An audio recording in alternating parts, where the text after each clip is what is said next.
No problem. I'm Carla Renata, the Curvy Critic. Hi, Fernando. How are you? Hey Carla, how are you? What a beautiful space. Aw, thank you. I appreciate that.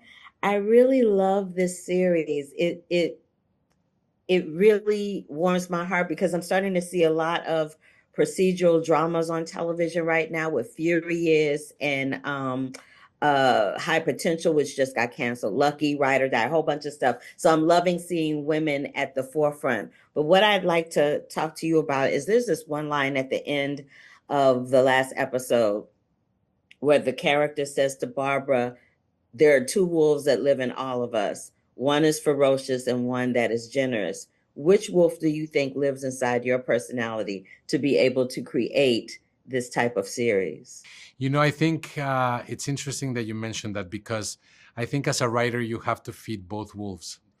And I've for sure gone to some dark places to be able to write some of these stories, and especially to be able to write, more than the Azules, because the Azules are like already like ingrained in my heart.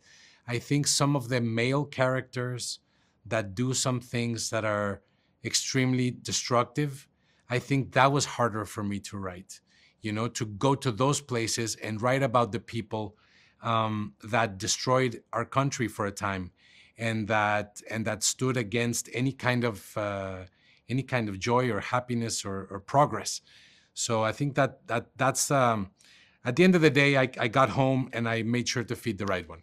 I think that's one of the main traits of Angeles is that she really has no filter.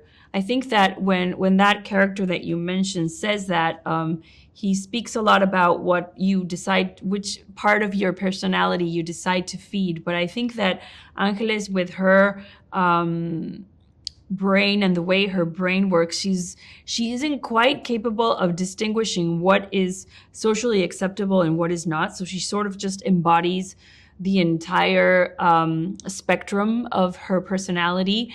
And I really think that really the challenge for her is for other people around her to value her for what she can give to the police force, and also value just how direct, honest, and open she is as to what she wants. I think Maria, she has always been living what she thinks she should do. And she has discovered that she doesn't want to live like that anymore. So now she's trying to live with what she wants to do, not what she should do. And that makes so much difference inside of her, because the battle, it's different, right?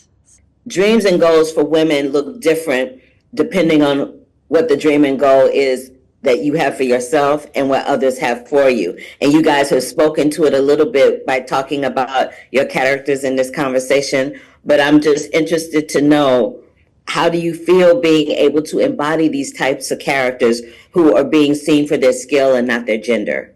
What they're living through is very much still relevant today. I think that a lot of women, live through life having to fight for a place, having to, fight for their voices to be heard, and for them to not be put into a box as to what, the expectations are. So I think that just these characters all have that going for them. They're all, sort of not letting other people control what they should be.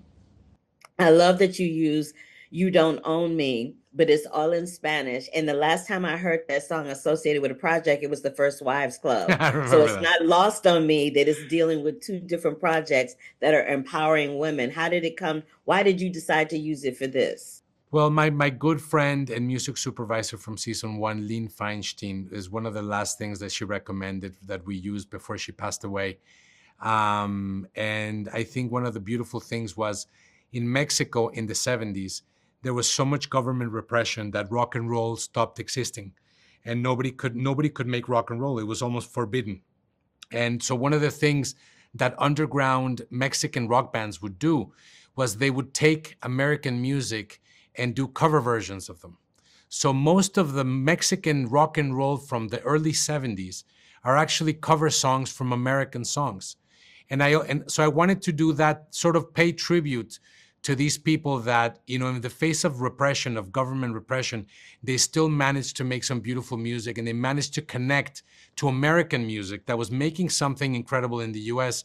And they brought it down, they changed the language, and they made it Mexican. And I think that sort of bridge was something beautiful that Jimena Sariñana and I wanted to rescue with this song. I love that you did that. And let me just close it out by saying, I had not heard about this story before. I didn't know about this story about these Mexican women in the 70s and how they were being oppressed in that way, the same way that women were being oppressed here. But I'm so grateful that you and Apple TV have brought it to the forefront of my attention, because I'll never forget it now. And I want to applaud you for fleshing it out in such a beautifully crafted way. Yeah, I really, really enjoyed it. Thank you so much. And thank you for giving me your time today. I appreciate it. Thank you for your time, and thank you for your beautiful words. I appreciate it. My pleasure. Bye. Bye. Hold up. Wait a minute.